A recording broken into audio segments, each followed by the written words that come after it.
One of my mantras in marketing was give until it hurts. I don't want to put out anything that's just fluff. I want to put out things that are going to add value to the ecosystem. And yes, do people take that and go off and work on their own? They do, but ultimately they remember who got them there. And if they ever do need help, they come knocking. You're listening to RevOps Champions, a podcast created for B2B leaders to help you align your people, streamline your processes, trust your data, and leverage technology in order to grow your business. We're your hosts, Brendan Denewell, CEO and co-founder of Dynamico, and Amy Weaver, Dynamico's marketing director. Well, Jim, thanks again so much for joining us today. I'm going to kick right off by just, letting the audience know a little bit about you, and then we'll fill in some of the blanks as we go and after.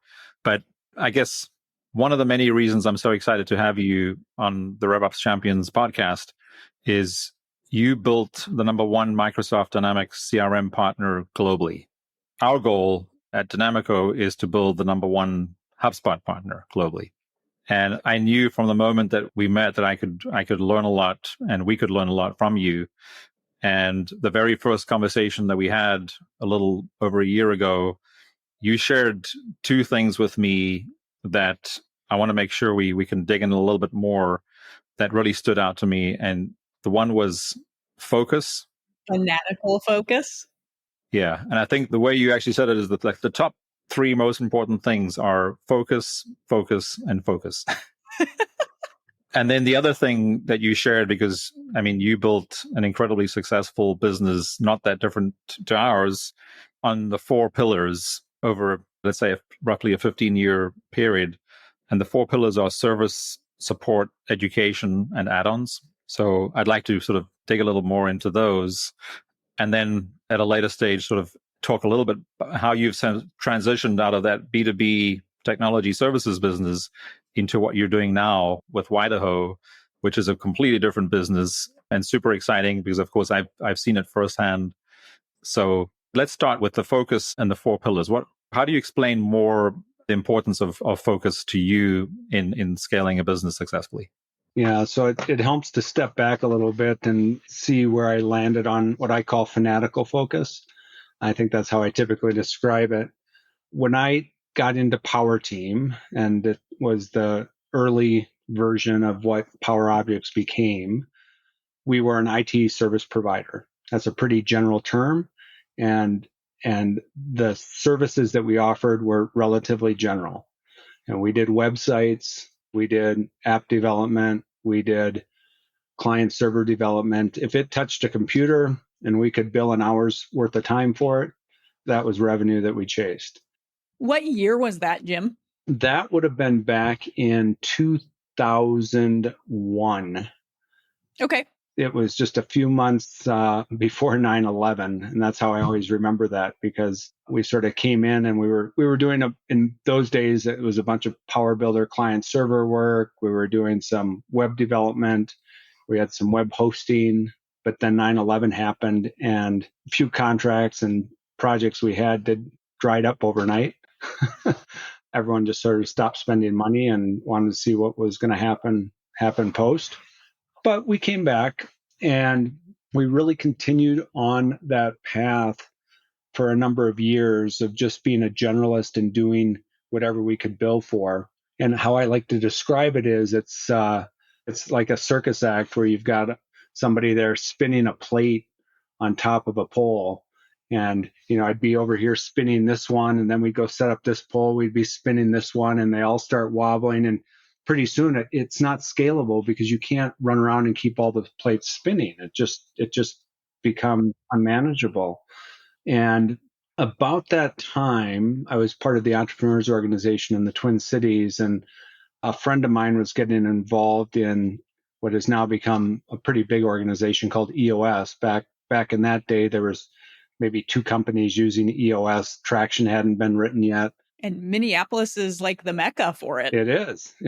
And I would like to say we're a large impetus of that explosion, because we gave the first implementer in town some of his early successes with, getting some clients, which helps. But one of the things that they talk about in EOS, and it's talked about in other books, it's not just EOS, but it's having that focus. What is that driving thing for the business? What do you do?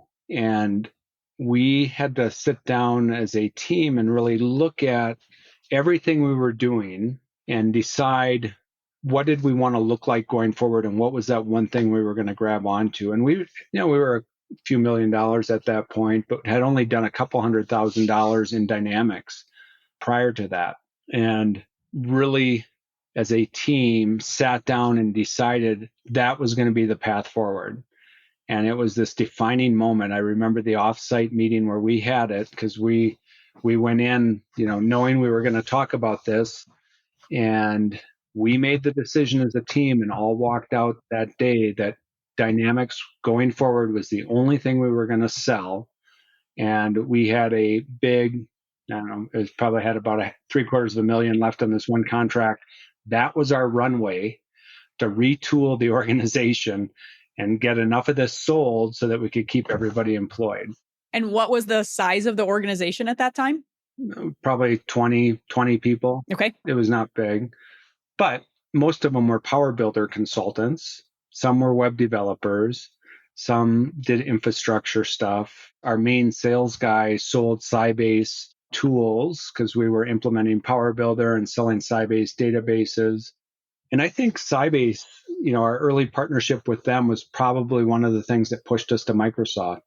They were so horrible to partner with that all of a sudden we had this organization that was sort of partner-led and really valued what partners had to say and what we were doing, that it was sort of a breath of fresh air. And I was like, well, if we're going to partner with some major tech company at that time, this looks like a good one. Let's go for it. So that was a long answer to focus, but we came out of that meeting saying that Microsoft Dynamics was the only thing we were doing, and getting that clarity made our everything easier. It's not easy to grow a business, but it creates this momentum behind something. Your marketing processes, your sales processes, your delivery processes, everything revolved around Microsoft Dynamics. And that was a real turning point. That was probably 06, 07 timeframe, I'm thinking. Yeah. And Jim, so once you'd made that decision to focus on Microsoft Dynamics, and was there anything you did beyond that to specialize even further, to become even more focused? Well, Dynamics at the time was a collection of ERP products. They had bought GP, they had bought Solomon, they had bought Navision, and they had grown from the ground up this CRM product. We saw CRM very early on as not just a sales and marketing tool, but back in the day, we called it XRM, so variable relationship management, where we could build out any business process on top of this platform and really model it and give a company the tools to do what they were going to do. And with our background in app development and client server development and 3-tier development, mostly with Sybase tools, that made a lot of sense to us. So we said, we're going to focus even beyond Dynamics. We're going to focus just in the CRM, XRM product set. And that's really where the 4 pillars came around. We said, well, if we're going to set that at the center of what we do, how do we surround this and monetize anything that could happen with that at the center? And that's where our service, support, education, and add-ons came from. Services was, always a large portion of our revenue. We were consultants billing, turning time into money. And we always wanted to take projects and turn more time into money. You're always trying to grow your projects. So how can we make customers successful with that, which would then result in them spending more money with us? And that's where the support organization came out of, the education organization, and all of our add-ons and apps that we developed. So you would have teams dedicated to each of those pillars? Some people were dedicated to a pillar. That's what the organization was dedicated to, the service, support, education, and add-ons. Now, I had a team that just did education and training.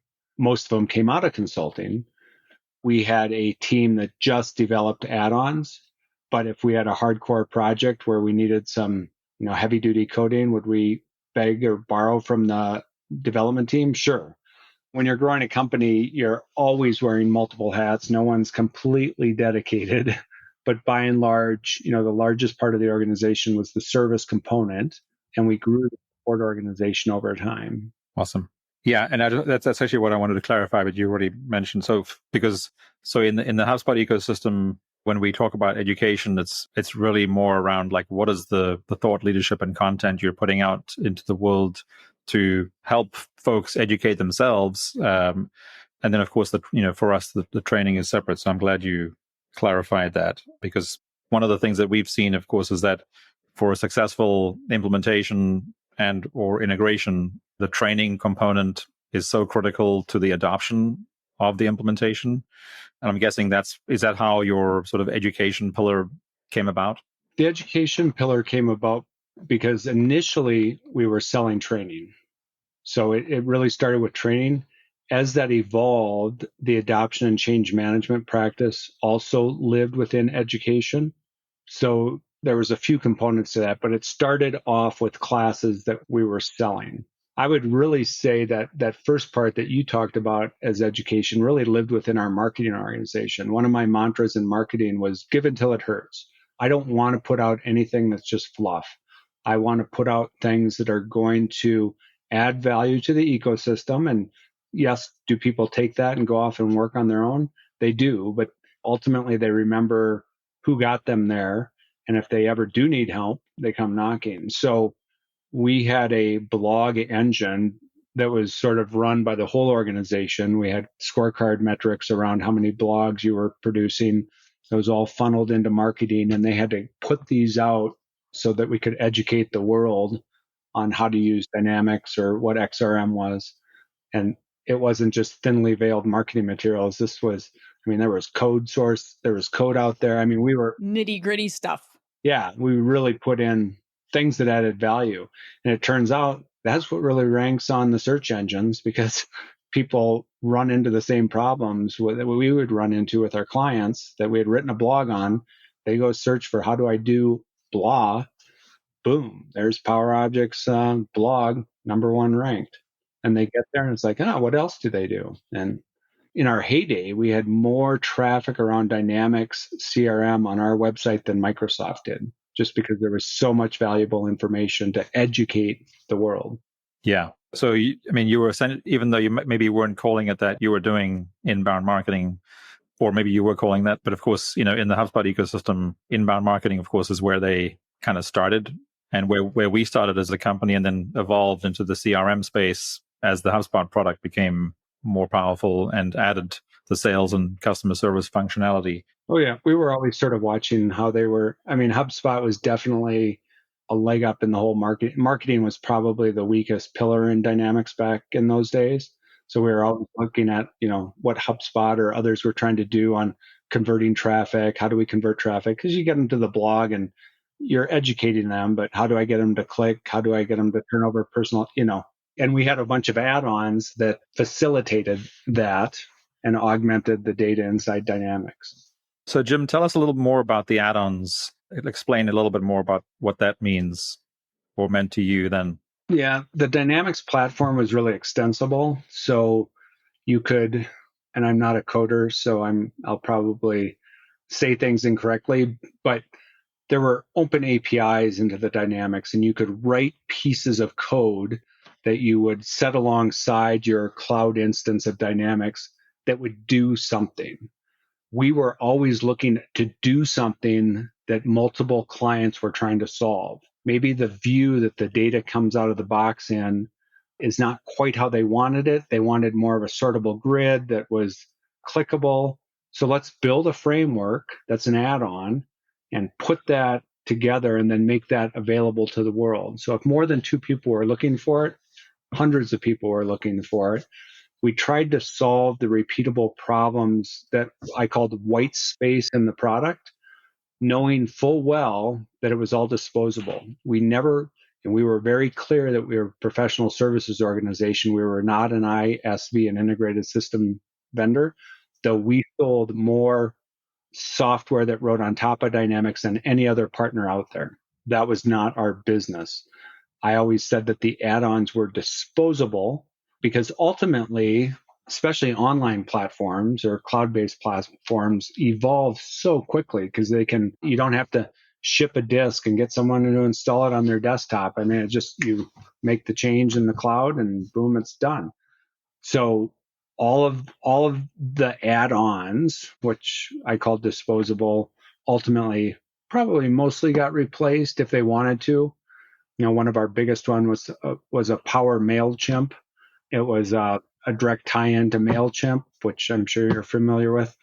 But Microsoft wasn't going to write that because they have their own mail engines. But a lot of our clients were using MailChimp, and they wanted to track that data from MailChimp back into Dynamics so you can do what you do in marketing and segment and do that. So we wrote it.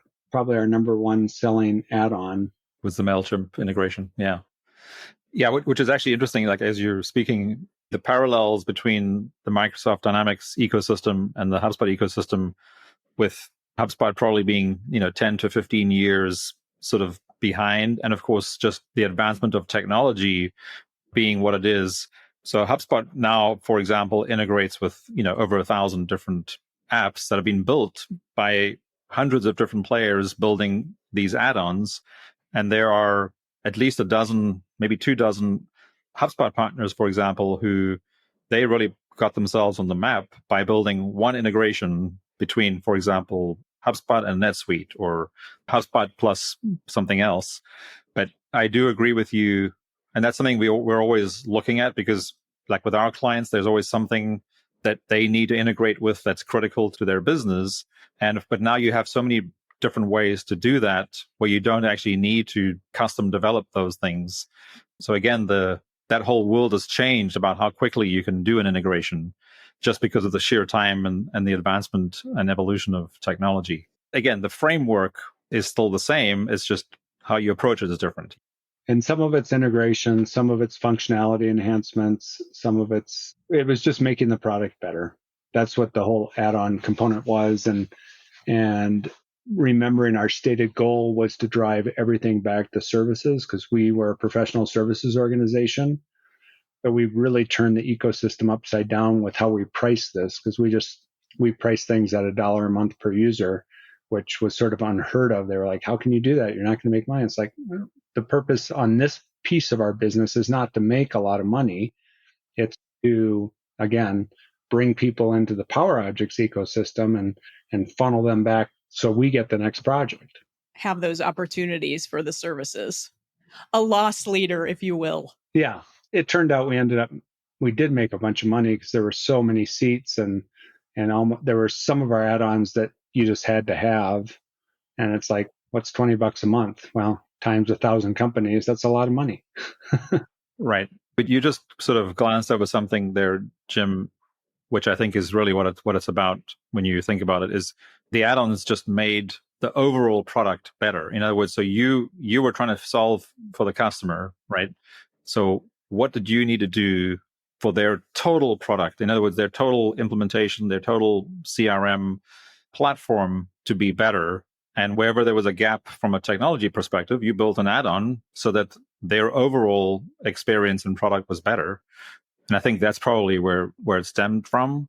The fact that it became lucrative is great, but that was not where you started doing it. Was just, how do we add value to our existing clients by filling in the gaps in the technology between all their different products, and knowing that if you solved it for one, there were probably going to be hundreds of other customers or businesses who would need the same add-on / integration, right? Yeah. And it was, back in those days, the only two competing vendors was Dynamics and Salesforce. And we were in a constant battle there. If we were in a deal and Salesforce wasn't there, somebody was doing something wrong.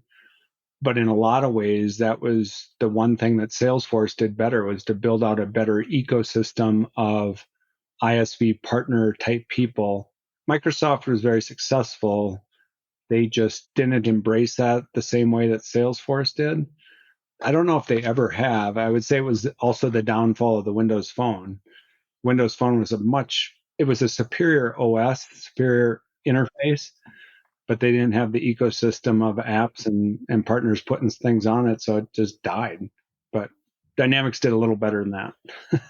Yes. Yeah. Well, and of course, with all the stuff that they're doing with Copilot now, of course, that's also potentially a game changer.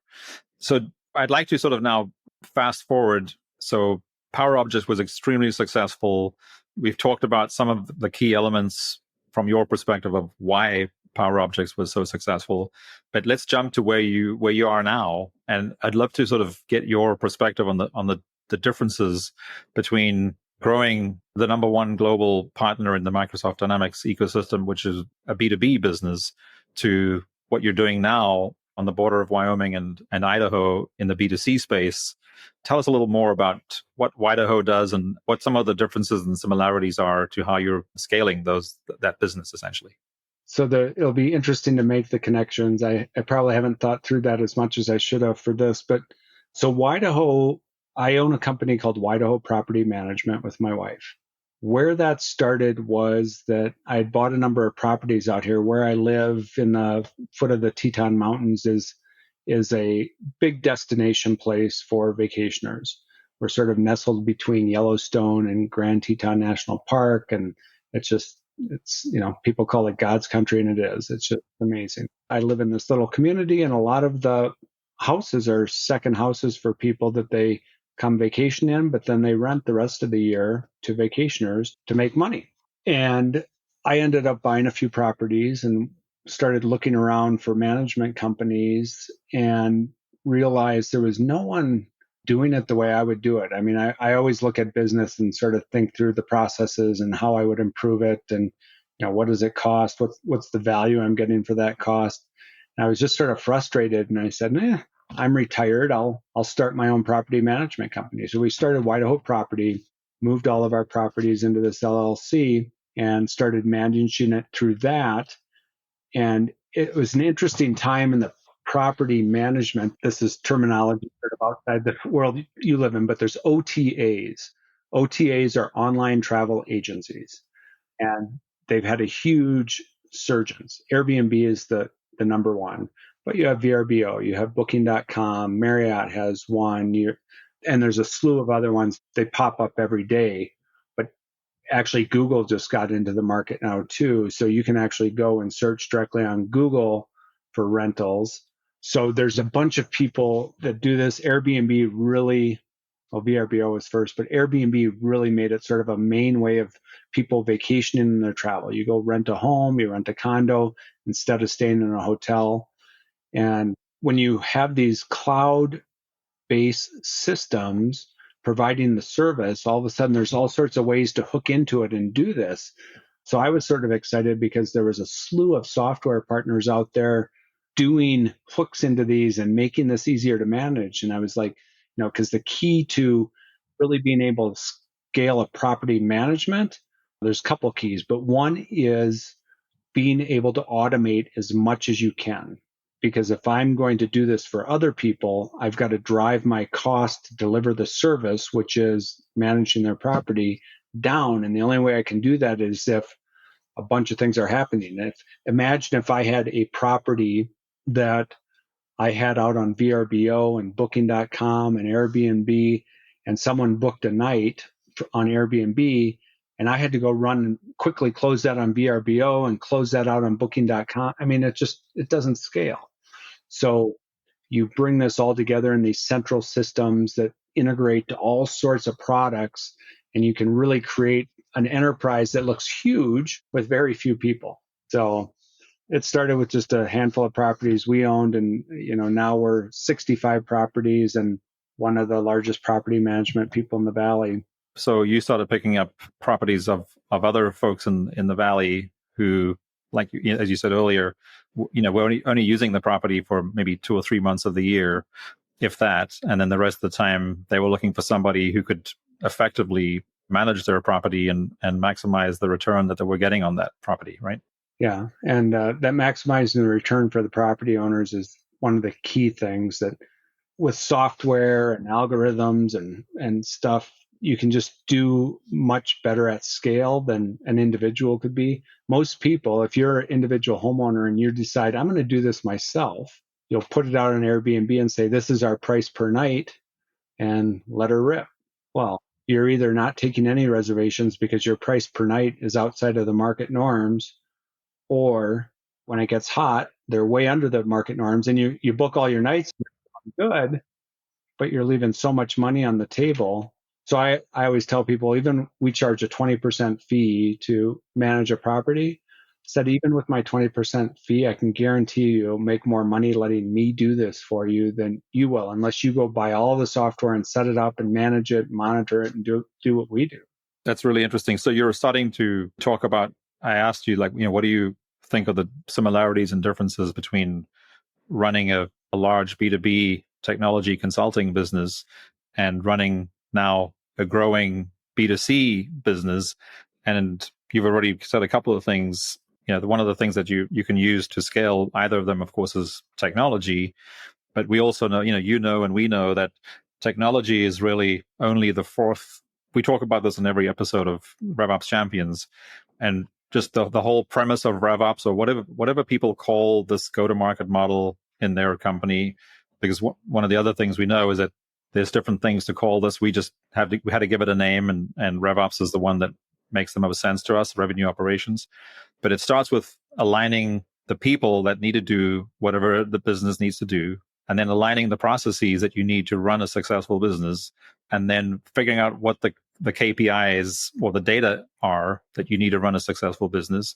Once you've mapped that all out, then you start bringing in the technology and the tools, the software tools, to make that all go even better and faster, right? To drive that efficiency and drive down cost. And at the same time, improve the customer experience. So that's the other thing, this trend we see in every story we hear and every person we interview. There's this trend between the two sides of the coin. You're driving efficiency through people, process, data, and technology. But as soon as you do that, the customer experience is going up as well, because it becomes a very organic process where wherever the customer is in their journey, they feel like they're getting what they want when they want it. So you've talked about the automation similarities between the B2B and B2C businesses that you've been successful in. What other differences or similarities do you think you've experienced already? Well, you touched on processes. It all stems from having repeatable processes. If you don't have something repeatable, it's not scalable. And then processes, and this is why it was magical being a CRM implementer, is because it's never done. As much as you'll close projects, but it's never done. As soon as you close that project, you can sit down and relook at your processes, and I guarantee you there's something that you would do different because you know more every time you go to reanalyze a process. So just with like implementing CRM, growing a business, you're constantly poking and prodding at your processes and saying, where can or should I automate these, or where shouldn't I be automating these? How much human interaction is it going to take to really keep that automation happening? And now with AI, I mean, even in the short-term rental business space, I mean, AI is just starting to come in fast and hard, from guest communications to all sorts of pieces that is going to help us automate and scale this better. But we did start with a focus, and I've had to remind my daughter and son-in-law now work full-time in the business. My wife and I work part-time in the business, and then there's a bunch of other labor, but not management. We will have people come to us on, do we want to manage this HOA and do the HOA management? Do we want to do long-term management? But our focus is to be the number one short-term rental vacation management business in the Valley. So it always all comes back to that, because how I manage a tenant that I am trying to ensure has the best vacation that they could have while they're spending their hard-earned dollars in the Valley is different than if I had a long-term 12-month tenant that I'm trying to make sure doesn't damage stuff and pays their rent on time. I mean, it's just a different business. And so many people try to do it all and then don't do anything well. Right. That's really interesting. And then, so through the property management business, as you got to know more and more visitors to the valley, and of course, more and more owners of the properties that you're managing, it sounds like something else came up as a need. Yeah, well, you know it did because you know me and you've you've experienced. Right. I was there in February and experienced the incredible, well, it was an incredible experience at the bakery and coffee shop, which again is just sort of seemed to be an extension from what you were seeing that visitors and residents in the valley were really needing. Yeah, it's interesting how businesses start. And I do think some of the best businesses start by accident, or they're just started by people that are serial entrepreneurs like myself and are constantly looking for something to do. People of my ilk don't sit still very well. And just to give you the story on sort of how it happened, because it wasn't planned. I mean, so many people think you put this business plan together and you go present it to all these people. And sometimes it just happened. The property management just happened because it was something I was doing. And I naturally think about how do I scale and grow something? Same thing with our coffee shop and bakery. And the way it came about is I'm a fanatical coffee person. Always have been. I've always roasted my own beans. And I'm always trying to perfect the perfect cup of coffee, and it's just how I'm wired. And one of our hooks for our properties, and so you look at, because when we travel, we'll stay in Airbnbs, and the thing that drives me the most nuts, and I solve it for myself because I bring all my own coffee and equipment, but is getting to a place and they think having a Keurig pot or there's all sorts of bad coffee setups in rentals. That's not going to be how Wydaho does it. I'm gonna up my roasting game, and I'm gonna start roasting enough coffee that we can stock all of the properties so that when people come stay with us, if they're coffee drinkers, they're going to be wowed. Yeah, what a nice touch. Yeah. So, and in the property management business, it's all about driving to that 5-star review. I don't care what else happens. You need that 5-star review. Because after they paid the rent, the only value the tenant has is that review. So the coffee was what we did. So, and we had bought this building that I was running because I could talk forever about the property management and what you need to scale. But one of the things you need is a laundry facilities because you flip so many beds and stuff. So we bought this building to set up this laundry facility. But I had all this open space. And once we got past 30 properties, I wasn't able on my home roasters to sort of keep up on my coffee roasting. So we ended up buying a big roaster, a 10 kilogram. They make them a lot bigger, but something that does 20 pounds at a time. And I was sort of excited because it's a new roaster and I love to roast. But then we had this big room set up with just this roaster in it. And I started looking around and I was like, if I wanted to go hang out at a coffee shop around here, there's no place really to go hang out. So I set up a coffee shop and just sort of said, I'm going to share my passion of coffee with people. And I believe that they will probably enjoy that. And if I do what other people aren't doing, provide a place, good Wi-Fi, there's plenty of boutique coffee shops around the world. I mean, it's not hard. And I'm a consumer of many. Anytime we go into a town, I search out, not Starbucks, I search out Joe's Coffee Cup, or, I'm looking for people that roast their own coffee or doing craft coffee because I like to talk about coffee. I like to drink it. I like to see what people are doing. I was like, I can do this. And we don't have it in the valley. So we set it up and had a fair amount of success, started selling a lot more beans. And then we still had room in there. And the one thing that goes really well with coffee is handcrafted pastries. And all the pastries around here were subpar. Most people were buying them from Cisco, heating them in an oven and selling them. Nothing wrong with that if that's what you want. But if I'm going to have a croissant, I want the butter, the flake, the melt in your mouth, not a dinner roll. So my wife, who loves to cook, loves to bake, sort of popped this idea at her. I said, well, what if we do a bakery, It's like, well, I'm not sure so I'm the eternal optimist, the entrepreneur. I'm like, we can do this. I built out a commercial kitchen, hired some more staff, and I said, let's see what happens. And it has exploded. Yeah, because they're so good. I mean, I was blown away when I was there in February. I mean, it's like you're not going to get anything better anywhere. I don't care if it's Italy or Venice, you name it. But yeah, they're just unbelievable. Yeah. And when you do something to a high level of quality, people do notice. And it's created a huge loyalty in the Valley for what we do. In fact, that I always joke, the coffee shops, the fastest thing I've ever grown to $1 million. I mean, it was just like overnight, boom, we're on a run rate to do $1 million this year. So now I'm looking at the other little communities around us. I'm going to take this Wydaho brand. So we used the Wydaho brand that we had for the property management, and then we did Wydaho Roasters Coffee House. So we're really playing off that Wydaho, and as Brendan alluded to, we're on the border of Wyoming and Idaho. That's where Wydaho comes from.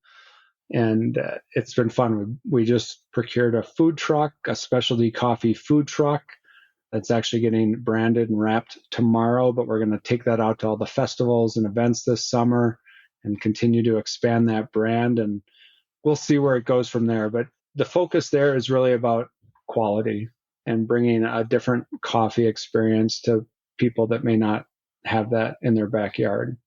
Yeah, that's such a cool story. But when you sort of bring it back to the things that we're talking about and measuring on this show, again, you just glanced over the whole customer experience thing. I mean, that's ultimately what it's about, right? And also you've raised I'd say in the last 20 years, the old saying of open your doors and they will come became like a very negative. It's like, well, clearly that doesn't happen. But you make it sound like it's actually still a possibility. But that's because you've now given us the insight into all the work and how you plan that on the back end so that people do come and you open the doors to your coffee shop and people just keep coming because you've figured out the processes, you've figured out the numbers, you've automated the systems through your background in technology and apps and what have you. And then you're providing this incredible experience. And it's an experience that couldn't be better. It doesn't matter where in the world you were.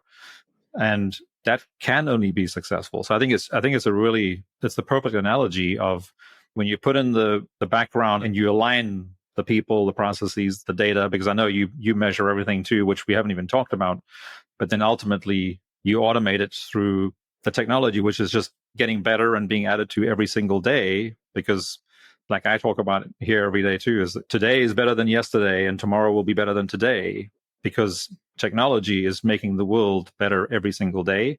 And we can choose to embrace that and use it and build it into our businesses, or we can ignore it, but I prefer to embrace it. You bring up an interesting, I didn't really touch on it, but I do gravitate towards technology and data, just my nature of being in business and being an IT provider historically. The technology to run a coffee shop is not insignificant, and you can either understand the value that adds or not. And I sit in a bunch of user groups. So we run on a platform called Square, and there's a few of them out there. There's Shopify, there's Square, there's Toast, there's Dripos. Your bank will have one. Everyone has one. And funny story, one of our main commercial banking relationships with US Bank, and they're always trying to, they want as much of my wallet share as they can. And they're always trying to get me to switch over to their POS. And I said, you don't get it. I said, the POS system is really the heart of a retail experience.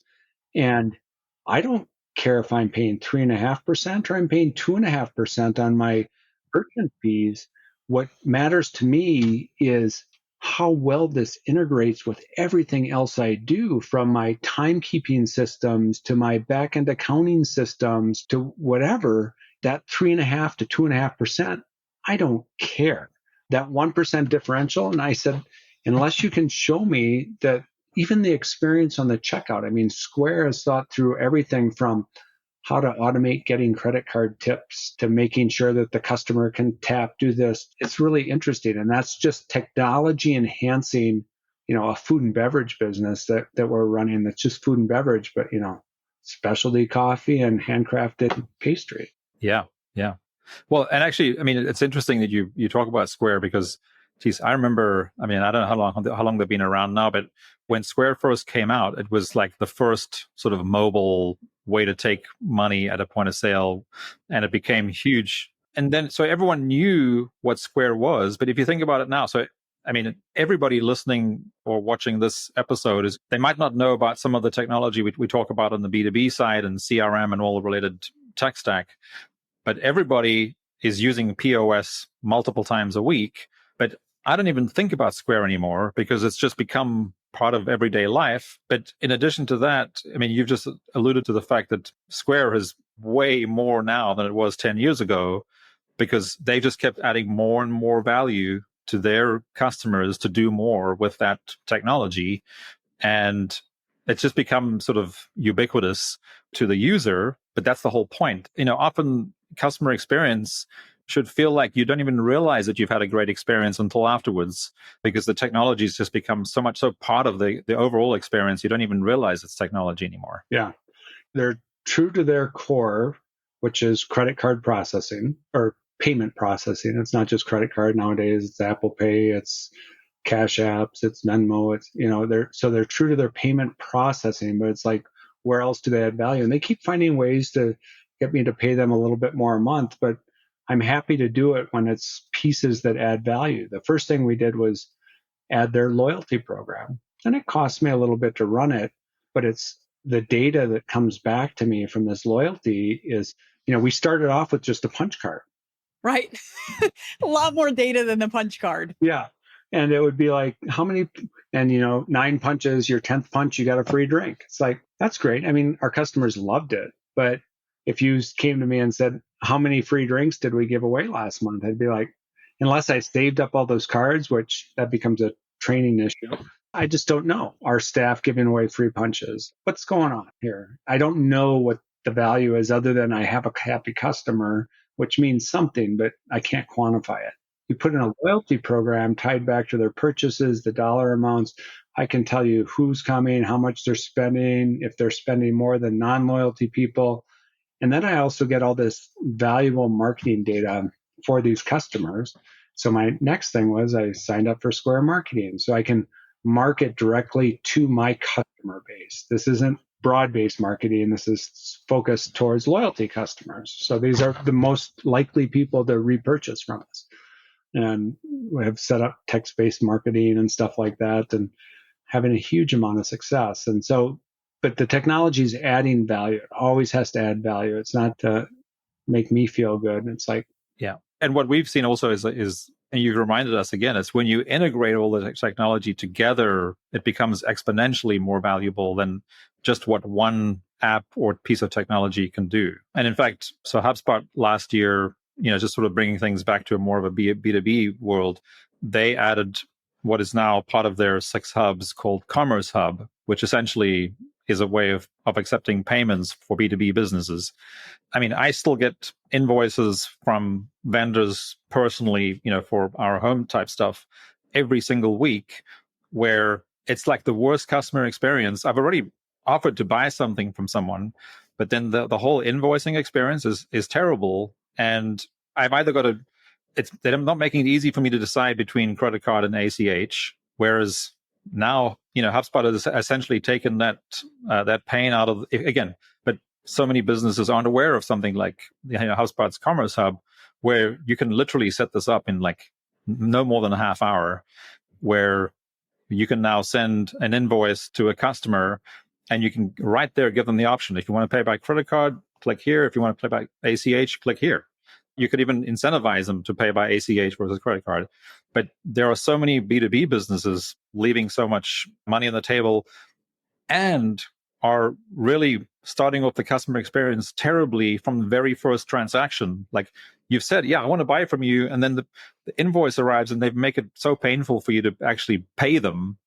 So I guess I've just come up with another similarity between what you've told us. Yeah, I mean, there's a overarching thing happening right now where we're talking about technology to reduce friction and to lead to these raving fans. And you did that in both of your experiences. There's a whole body of knowledge around raving fans, and there's a book written about it. If you haven't read it, I forget what the name of the book is, maybe called Raving Fans, but definitely worthwhile. It sort of predated NPS kind of stuff, but one of the first customer-facing projects that we ran at PowerObjects was around raving fans and creating raving fans, identifying raving fans. But one of the interesting platforms, and they've just sort of bubbled up onto my radar because I've been forced to interact with them a bunch recently. But when I talk about the HubSpot commerce platform, and so much of, especially living remote like we live now, I sort of live and die via Amazon because I can get stuff. I can push a button. I really don't have to think about it. And it eventually shows up. Not like it does in the city the same day, but, eventually. I always say shipping is sort of a concept out here in the Wild West. But I was wondering if anyone was ever going to sort of take them on from an e-commerce standpoint. And my last few transactions have ended up on Shop. And I don't know if you've been on Shop. Yes. In fact, the last three things that I've purchased have all pushed me towards Shop. And to be honest, like the one was we just bought a little on-a-counter refrigerator, a very cool little thing called the Rocco, ROCCO. But they pushed the whole shipping process through Shop, and it was a terrible experience. It was terrible? Yeah, I'm getting emails that I'm not even, they look like spam to me, but then I look at it and it's actually, oh no, well, AM trucking or whatever, So to me, that experience hasn't been great, but I'm very sure it'll get better. Yeah, well, that's interesting because I was going to just use it as an example of what a wonderful experience it has been. Oh, really? So I just ordered 2 new coffee grinders for the food truck. And it went through Shop and boom, they immediately sort of told me that it was being processed. I get little text updates on what city it's gotten to. And I just got a notification. It made me think about it because it's out for delivery. So it's going to show up today, but you can pull up and track it in Shop. But now they have my credit card information too. So like Amazon, one of the east, because with Amazon, you don't have to pull out your credit card and go type it in and do stuff. It's just like check out, boom, you're done. Now with Shop, I just check out, boom, I'm done. I had a couple other things. So I can see them sort of going after the Amazon convenience space, and they'll differentiate on what they charge vendors to sort of sell and use through Shop, or maybe they'll turn that business model upside down like Amazon did. I don't know. Yeah, well, and I think maybe that's like the difference between our two experiences is because they're reliant on a third-party shipper, like a trucking company, logistics business. And if the product owner has chosen the wrong shipping vendor, like my whole Shop experience is going to be bad, which means when it pops up again, I'm going to go, oh, I want to use an alternative to Shop because the last experience wasn't good. So I'm glad to hear you've had a good experience. Yeah, mine's coming by UPS. So I'm sure that's pretty well plowed ground, I hope. Yeah. Jim, so this has been awesome. I've learned a lot, as always, when I have a conversation with you. So we've touched on the things, but if you could leave everybody with one, you could either repeat something or like one piece of advice from your experience, both at PowerObjects and now Wydaho, to folks listening out there who are trying to figure out, like, how do you scale a business more effectively than your perceived competitors? What sort of advice do you have for us? Could be a long conversation, but I'll try to be concise. So one of the things I would say is always be aware of what competitors are doing, but don't assume that they're doing it better. Go out there and plow your own ground, find out your own processes, and use the data to figure it out. But really don't be hyper-focused on what everybody else is doing because I guarantee you 9 out of 10 of them aren't doing it right. So they could be bigger, they could be sexier, but it doesn't matter. Pick your battle and go. The other thing, and you and I are both advocates of the business process, and I just so wish I had stumbled on this earlier, but it didn't exist. And that was the EOS, the Entrepreneurial Operating System. It gives so much clarity to what you should be working on and what versus what you shouldn't be working on, and really focusing on those pie pieces. And do you have your data? Do you have your processes? What's in the middle? I mean, it gives you such a great tool set for entrepreneurs, which tend to be ADD or very easily distractible anyway. It gives you something to sort of come back and anchor to and say, what's the most important thing for me to work on the next 30, 60, 90 days? And then I can ask that question again. What's the most important thing for me to work on next 30, 60, 90 days, instead of trying to do everything? So it really creates that focus on working on the business because we're constantly working in the business. And kind of eliminating some of those distractions. Yeah. Well, I really love the way you actually split those into two, because your first recommendation or advice was really around more of a strategic, how do you think more strategically? And I totally agree with you that like spending too much time focusing on your perceived competitors, by the time you figure out what they're doing, it's going to be too late anyhow, mainly because of the velocity of technology advancement today. So I would agree that, just focus on what you're doing. Obviously keep an eye, but don't do anything differently in your business because you think a competitor is doing something better or different. And then I also agree with you on bringing it down into the execution and operationalizing something using a business model, whether it's EOS or something else. I think the advice that I've seemed to have had over and over again is just a system that works for your business and use it. You have to use some sort of operating system. EOS has been amazing for us. It was obviously amazing for you too and many other businesses. But the point is just use something that creates that common language that you can operate the business on a daily, weekly, and 90-day cycle from an execution. And keeps you focused on the important things. Correct. Awesome. Well, Jim, thanks again so much. It was great to see you. I love the two stories and comparing the two stories in your very successful B2B journey and now your what seems to be a very successful journey with Wydaho in a more business to consumer space. Did you enjoy this episode? Find more at RevOpsChampions.com.